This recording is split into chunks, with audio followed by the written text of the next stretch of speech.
true. Yeah, it's 6 o'clock. So, I'll call the March 10th Greater New Haven WPCA Board of Director meeting to order. Debbie, would you read the roll call, please?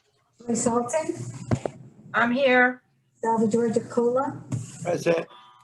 Robert Del Signo, Raymond Pompano, Present. Stephen Mongillo, Here. Russell Sear, Here. Jeffrey Ginsburg, Here. Clayton Williams, Here. Michael Finiani. Here. Very good. First item on the agenda is approval of the minutes. Do I have a motion? I'll make a motion. I'll Thanks, Jeff. second. Joyce, second. Are there any corrections, omissions? Hi, this is Bob. Am I in the meeting? You're in the meeting, Bobby. Thank you.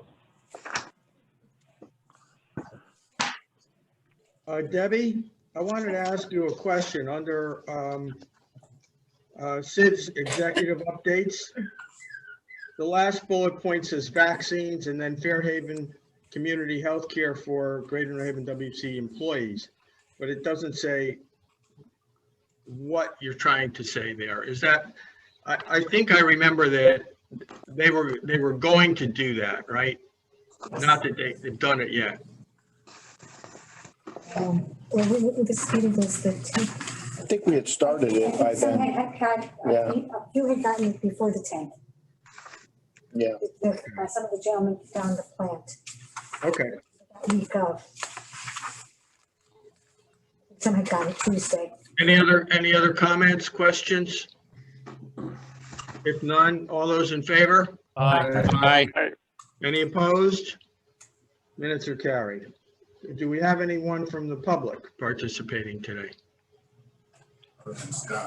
No. No, okay. So, today, Scott Bassett has come back, talk about the audit a little bit. We appreciate him being here, and I'm going to put him on at this time in the agenda. So Scott, if you would give us a little update. Sure. Well, again, thank you for having me, and I do apologize for last month. Totally my fault. But as usual, the current year audit went very well, all in a remote environment. And we anticipated that as we started going through it. Everything was given to us timely. Really not even any hiccup as we did it remotely. The staff from my side and the staff at the authority side really worked well together to get the report out earlier than we really had gotten it out in previous years. There were no complicated issues as we went through the audit. Everything we asked for was given to us. Every independence was maintained, and again, a nice job by the finance team over there. The report, our job on the report is to give opinion on the financial statements that are prepared by management. We gave a clean, unmodified opinion on those financial statements in the current year, as we had done in the previous years. In addition to the report on the financial statements, we also give an opinion on the compliance with the state programs, mainly a Clean Water Fund program that the authority participated in. They spent about $5 million in that program for the year ended June 30th, 2020. And that also received a clean, unqualified opinion on the authority state awards. In addition to that, we do take a look at the controls over the authority. And we did have to take a look at the controls a little bit differently because of COVID and because of just some of the changes in internal control structure. And again, there are no issues noted and no issues to report to you as the audit committee. On an operating basis, at the end of the year, assets were greater than liabilities by $148 million. That was about a $9.5 million increase from the previous year. Pretty much even. $4.9 million of that was from capital contributions received by the authority, and the balance received from your operating activity for the year. Operating revenue remained pretty much consistent with the prior year, while operating expenses increased by about $3 million. The operating expense increase was attributed to salary and benefit increases, and also some increases related to the state pension plan that the authority participates in. They did change some assumptions, and with those changes in assumptions, contribution rates went up, and that was charged to you as a member of that multi-employer plan. From a cash standpoint, for the year ended June 30th, 2020, cash provided by operations was about $20 million. So you generate $20 million from operations in cash throughout the year. So overall, if you look at your results, the impact of COVID as far as receivables, we did have to take a look at the receivables at the end of the year from a change in our audit approach about the collectability of those. The authority was able to make all debt payments and continue with their mission. In fact, the bond ratings went up in 2020 for both rating agencies that the authority participates in. The notes to the financial statements were pretty consistent. Were really consistent with the prior year. As with COVID, the GASB postponed any new accounting standards to be issued. There's one accounting standard that's coming up in a couple of years with leases that may be a little bit of an undertaking for the authority, but that's in a year and a half as we get ready for that. Capital assets for the authority increased by about $13 million from 2019 to 2020. Total long-term liabilities, your debt that's being carried on the books, decreased by $4 million for all type of debts included. Again, the only new debt for 2020 was about $5 million in clean water fund loans that were taken in during the year. I mentioned that the authority continues to participate in the state employment plan, and there are no new accounting standards that were issued during 2020. We did have a couple of new footnote disclosures. One, a pretty generic disclosure as it relates to the pandemic and COVID and the uncertainty of it, even back in November, October, when we issued these statements. And the final footnote is in July of 2020, we went back out into the marketplace for about $32 million in bonds that were issued by the authority, and that's described as a subsequent footnote. And again, I mentioned the state awards this year, all with clean water funds, were about $5 million for the year. So I think everything's on point as far as what you expected. We didn't have any audit adjustments or any disagreements with management as we went through the financial statements. And again, everything was just as we expected, on time, in great shape, and really put together a nice package for us, even in this remote environment. So I thank Gabe and Lou and their team for that. And with that, I'd be happy to answer any questions that you may have. Any questions from board members? I have a question. I have two questions. Can you hear me? Yes, I can. Yes. Okay. Scott, I'm looking at on page 10 of the financial report. Yes. On the balance sheet. It looks like we're like 51% reserved with our like accounts receivable. Is that rather high? You're Are we over reserved? Are you over reserved? Well, we do take a look at the allowances each year and based on history, possibly, but probably a little conservative. But management does take a look at those assertions and comes up with what they figure is a good reservation of that accounts receivable. But obviously, we do take a look at past history as we take a look at that. Okay. My second question has to do with page 17 of that same document under note number 3, receivable. And this is a discussion regarding the city of New Haven receivable. I believe that you mentioned that the current payment is about $955,000, but they made payments of $776,000. Does that mean that they didn't pay what they were supposed to pay? Are they in like technical default? No. Well, I think what might be in that payment, and maybe Lou and Gabe could help me a little bit, is some interest might be included in the 954, and the 761 is referring to principal only. I see. Okay, Yeah, great. this is Lou. That's totally correct. Got it. Okay, thank you, Lou. Thank you, Scott. Those are my questions. Thank you. Okay. Yeah. Thank you. Scott, this is Stephen. I was going to ask you if there was, you've done this before, if there was anything unique or different, but you pretty much answered it in your report. I guess everything is pretty much the same this year. Yeah, I mean, the difference is not as much federal dollars as 2019. In 2021, I would anticipate more federal dollars. So if you kind of where I looked at things from a federal dollar standpoint, we're fewer than $750,000 in 2020. I think we had a couple $1 million in 2019. Okay, so nothing else the board should be aware of, or? No, I mean, everything was, surprisingly enough, I think things are pretty consistent through June. I don't know what's happened from a receivable standpoint through June through March with COVID and everything, but very little impact for that 3.5 months that we had, that the operations were going on from the pandemic. Yeah, fortunately, all the utilities were anticipating something strange, but it's held pretty well, so. Yeah, yes, it has. Very good. Okay, there are no other questions. Well, thanks, Scott, for being here, and Thank you very much, Scott. Thank you, Scott. Great Thank job. you, guys. Everybody have a nice night. I appreciate it. take care. Okay. We're on to item 3, Clayton. Item number 3, resolved that the agreement with Weston and Sampson Engineers, Inc.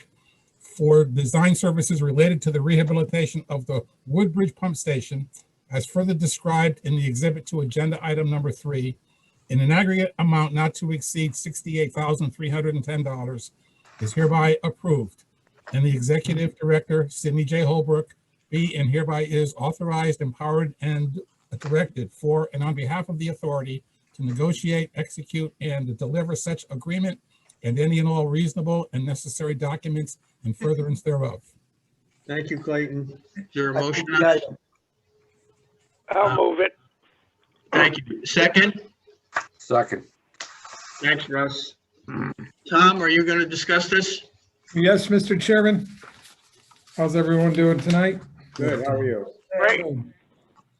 This is our next pump station upgrade in accordance with our asset management list and as budgeted for in our capital budget annually. Actually, every other year we budget a certain amount for small pump stations, and this is the next one in line. It's Woodbridge Pump Station located on 66 Amity Road.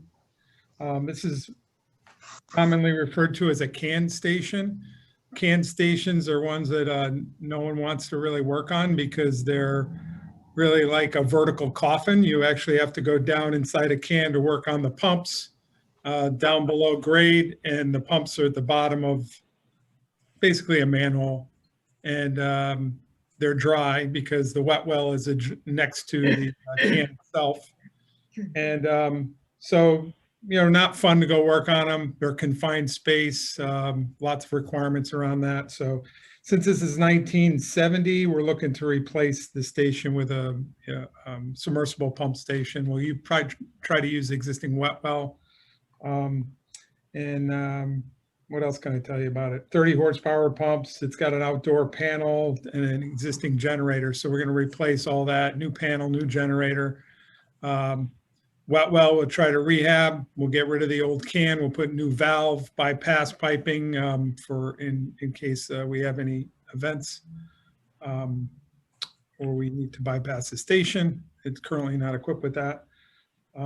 If you're not familiar with the area, it's located near Beecher Road Elementary School, like I said, on Ansonia Road. And Weston and Sampson did a good job, and just finishing up the Fort Hale pump station job as part of our FEMA project, did a good job on that. So we're rewarding them by asking them to give us a task order to do the design and bid documents for this. I'll come to you separately for the construction administration when we bid the project out. So I'll come to you with the low bidder at the time, lowest responsible bidder, and their consulting services for construction administration at that time. So Weston and Sampson's on our on call. They've done a good job. Any questions? I'd be happy to answer. Tom, Oh, go ahead. Go ahead. Tom, you think it's gonna be done this year? Is that the plan? To Yeah, I finish? think we should be able to the design is not going to be a very long design. It's only going to be a couple months. So we should be able to get this out to bid toward the end of the summer. Jeff Ginsburg from Woodbridge. Can I ask a question? Sure. Okay. Was there any problem or defect with the pump station prior to the decision to fix it? Like it's no specific problem. I guess, Gary, you might be able to answer that one better than me. I'll tell you what I know. Yeah, it's a 1970 station, so, it's time. We've been going through our smaller ones, and we're getting away from the can station because of what Tom had said there. The entry into them and working conditions are very tight and hard to, confined space requires more people, somebody to be able to all that. So there's no problem. We've kept the station running. There's, been good issues that way. We're going to actually make it better with this. We put in our bypass connections so that if there ever is a pump failure, massive failure, that way we could just put a pump in and bypass that station to keep us flowing that way. So it's time. I mean, that's the original station, I think, when they put it 51 in. years old. How old is it? 51 years old. And there's never been a history of a pump failure there? Oh, there's been failures, but not a catastrophic failure. Anything catastrophic happens. Okay, thank you. Yep. Does this station handle most of Woodbridge? Yes. No. Well, only what's in Woodbridge. Say again? The few that are, how many connections are there in Woodbridge? Well, it's really that upper part where the high schools are there. The whole lower part in the Amityville is a gravity system there. So that upper part, this is just from the Beecher School because it needs to get up that ridge to come down Fountain Street there. So that little bit of a ledge there. So that one handles, I think Beecher and the high school comes. Neighborhood over there. Yeah. Very few though. I mean, it really Woodbridge, when they sewered up there on top, kind of going up on the top above Fountain Lake, was they only did the schools, Beecher, the high school, and that. They didn't provide it to all the houses that are there. Okay. So Gary, that does not connect to the Amity Road side? Coming up from New Haven? It comes down Fountain Street and then connects into the Whaley Boulevard line there at Whaley Street. But we also have a line that goes up Amity Road into the flats and it goes up to the Jewish Community Center, correct? Yes, that's up Route 63 and all that. That's down, gets further. The line going up Whaley continues to go up into the flats area. The branch off is to go up Fountain Street. That goes up 243 up into. Okay, that's where they're connected. Yeah, okay. Yeah, so it's kind of that western side of Woodbridge up on top of the hill. Yeah, now I got it. I thought it was the Amity Road side, but it's the other side. No, it's Okay, and I was a little confused. You are kind of redesigning this pump station and developing the design at the same time. So the way it was written, it says evaluating whether this design could work, kind of. So there's always, I think we put the language like that because there's always a few options of how to do that. But I think for the most part, after when this was written, we've done some more investigation. I think there's room in the wet well to use the existing wet well, so we don't have to dig another wet well. So that evaluation project is the front end of just make the decision making. Okay. Basically, when they're done with this design, we'll be voting on it, right, to go. Correct. When we're done with this design, I'll have a package, and the next time you're going to see this is when we actually have a low bid for it. Yeah, I guess that's a pretty good service from 50-year-old equipment. Well, we're replacing a lot of pump stations. We pretty much try to do one a year at least, and we've been doing them. We started in Hamden, and we've done at least 10 or 12 already. Yeah, no, have to do it. Yeah, I think we've knocked the average age down over 20 years, like since we regionalized. If you figure out like the average age of a station, it's been knocked down more than 20 years. So We're doing good. Yeah. Okay. No, we've done work with Weston and Sampson before. They're Oh, good. yeah. They're a good firm. Any other questions from board members? Okay, I'll call for a vote on this. All those in favor? Aye. Aye. Any opposed? Any abstaining? That motion carries unanimously. So we're on to item 4, Clayton. Item 4, resolved that the settlement agreement and general release of Evermark Uniform and Career Apparel LLC in an aggregate amount not to exceed $14,000 is hereby approved, and the executive director, Sidney J. Holbrook, be and hereby is authorized, empowered, and directed for and on behalf of the authority to negotiate, execute, and deliver such agreement and any and all reasonable and necessary documents in furtherance thereof. Thanks, Clayton. Do I have a motion? I'll move. Thank I'll you. second. Thank you, Bob. Sid, are you going to talk about this? Mine, Steve, this is we had a big dispute with Aramark. They're the company that provides the uniforms and the cleaning service. We terminated the agreement, got another company in here. Aramark balked, said that the contract had an automatic extension in it. We've been going back and forth for about 6 or 7 months, and we're in the final stages of settlement. There was some damage to some of the uniforms weren't returned, and the lockers that they used had some damage or wear and tear, if you will. So we're pretty much at the end. It's going to be less than 14,000. And we're pretty satisfied with that. The original claim was about 75,000, which was ridiculous, but that's where it started. Gabe, what do we spend a year on this?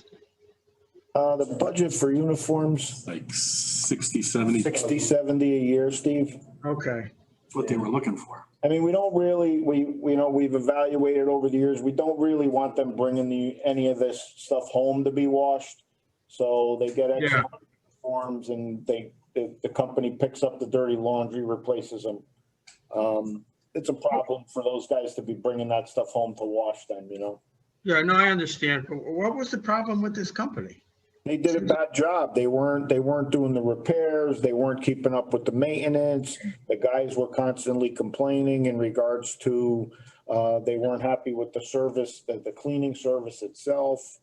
And I guess they gave them enough, what we felt was a fair chance at resolving the outstanding issues, and they really never could come to terms with it. And then when we hired somebody else, that's when they said, well, you can't fire us because we have an automatic extension in the contract. So that's what caused the argument.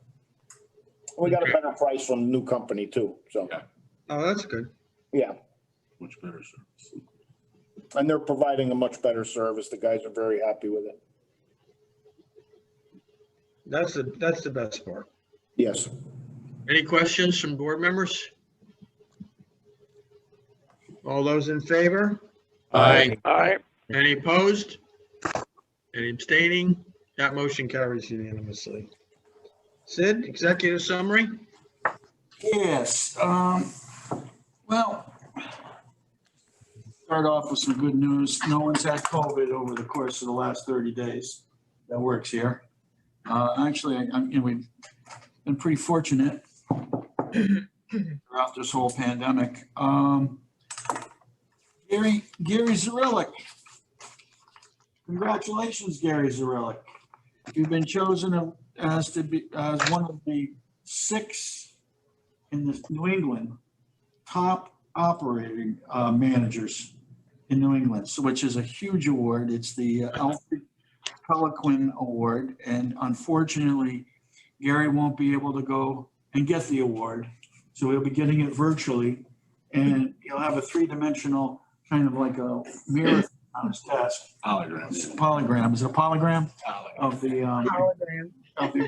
polygram. Do we have to put a statue of him in the library? No, that's me. I'm reserving that location for me.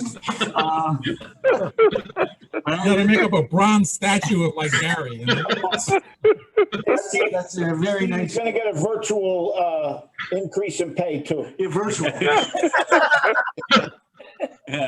We can give him a virtual statue too, like a hologram. Congratulations, Gare. Thank you. But that is a nice award. Yeah, that is nice. Nice to, every year, Mario got one last year. Tom's got them. Gary's got them. I've got them. The authority's got them. So, we have I don't care what anybody says, this is a great authority, and there wasn't legislation introduced in Hartford to review and send in auditors, as it was unfortunately with another authority, but I won't go there. The reason I know this is because I was watching a public hearing on, the public hearing was held on the 5th for the bill that would prevent us from going into foreclosure on anything less than $10,000 in debt in the arrears. And Tom was there. He was on, did a great job. And I had to listen though. I mean, the thing was, it was like a 5-hour public hearing. So I had to listen to a bill that was eliminating pet stores from selling pets, dogs. And I had to listen to, that was one of them. And there was a few other bills, but our bill was, that bill we testified on, it was, there were a lot of legislators that weren't supportive. I would say that Zulu from East Haven did an excellent job in support of our position on the bill, and had a clear understanding of what the effect would be on us if this bill did pass. So I give him a big thank you.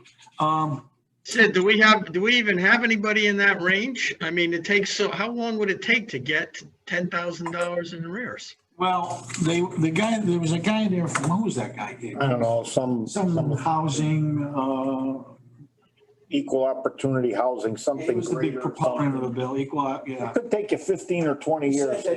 He looked at, he said it was very difficult to find. Now we're talking statewide, right?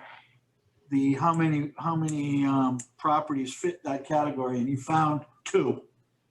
Yeah, ridiculous. Multifamily. He did come up with a rather unique idea in regards to, well, how would the authorities make, if they can't enter into collections via foreclosure, what would they do with all the monies owed? And he said, well, they should go borrow the money that people owe them, bond it. And then, so Joe Zullo said, well, then if they don't collect money, how are they going to pay for the money they borrow? People didn't pay.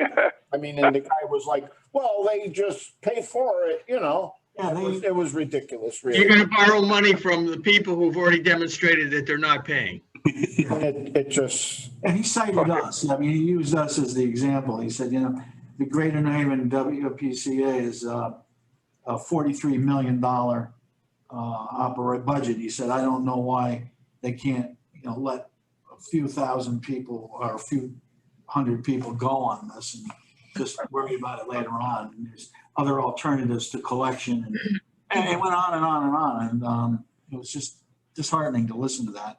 And it was also disheartening, quite honestly, to listen to some of the legislators that bought into it. So that's the way. That's the people's voice. There's another piece of legislation that we supported, and that was the right to know bill. Gary submitted testimony on that. We didn't testify in person. Testimony was sent to support that. We told Save the Sound that we would support them on that legislation, and we made good on our promise. Where there was a couple pieces of some of the verbiage had to be straightened out, and Gary put the questions in related to that. With that. So we supported DEP too to get funding. Supported DEP because they're going to have to do a lot of work to make that work. And Sid, what does that right to know legislation say? What's that for? It's, I mean, does that make us have to kind of increase notifications? it's actually, the burden falls more on the DEEP than it does us.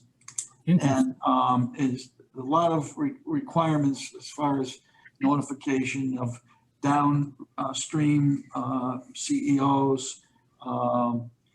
And there was a piece, what was that verbiage that was kind of questionable? We couldn't figure out. Explain it, Gary. One piece that was really in question. They also asked us that instead of where they increased the past legislation said over 5,000 gallons, you must notify the chief elected officials of the downstream areas. That was the law as it exists. And now they wanted to change it to that if the operator feels that it's a public health, that it's a danger to public health or to the environment, they then should notify, those get into that part, get to notify the downstream. Actually, they start saying the area, the municipalities in the area. And they're really leaving it up as a judgment call that anybody could come in later and, kind of say to you, wait a minute, I thought this was worse. You should have, went into this step here. So we said, listen, just, why don't you leave it as it is with the over 5,000 gallons. It takes effect. You need a hard point to make that decision. Otherwise. Yeah, you understand. In other words, it's very vague. So it can open it up to a lawsuit. Right, Jeff? If you say, it's up to you to decide what is the, what the hazard is as the operator. So they could come back later on if there's any damage and say, there was damage here that you didn't assess properly, and therefore you're liable, and we're going to sue you. I would guess that would be my take on it. I'm not an attorney, but I would think what that was about.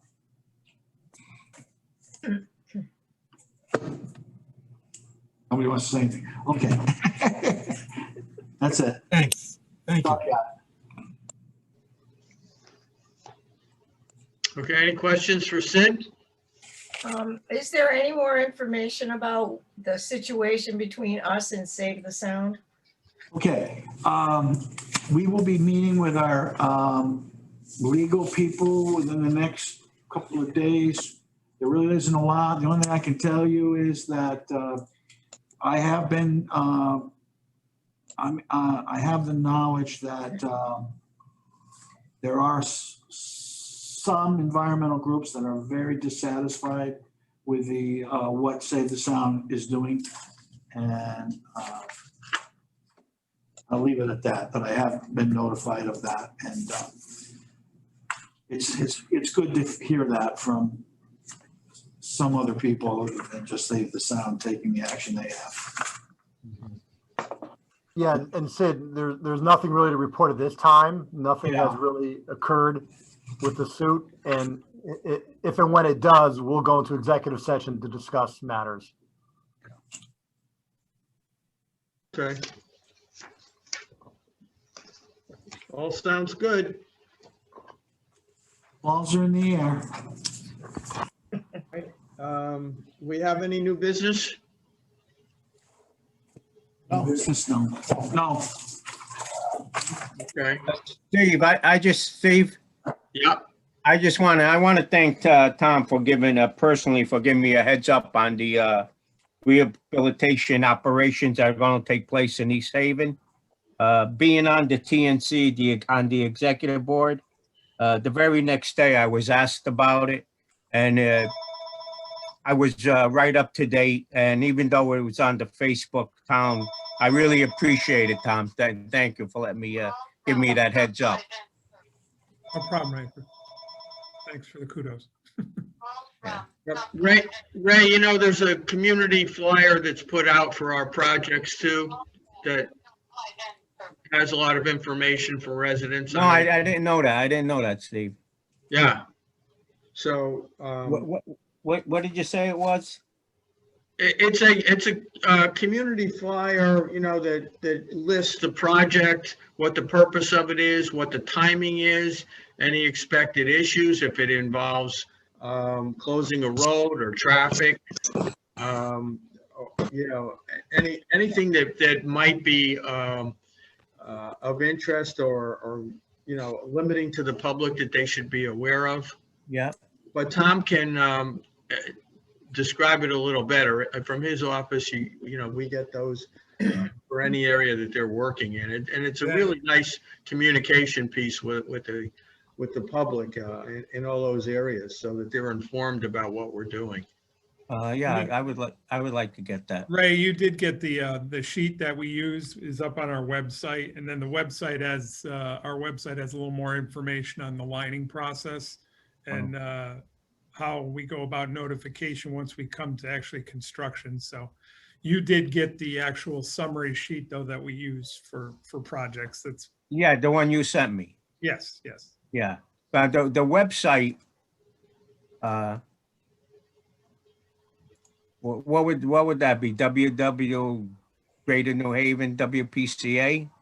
GNHWPCA.com. .com? Okay, thank you. Yeah, it's one of the really, I think, good things that we do different from a lot of utilities that are working in an area so that people are informed. Oh, good. Yeah. Okay, so there's no new business. Second call to the public, if there's anybody on. If not, I'll call for a motion to adjourn. So move. Thank you, Mike. Second. Second. Thanks, Russ. And all those in favor? Aye. We're Thank you, adjourned. guys. Thank you, everybody. We'll see you all next month. Stay safe. Be well, get your shots. Yep. That's right.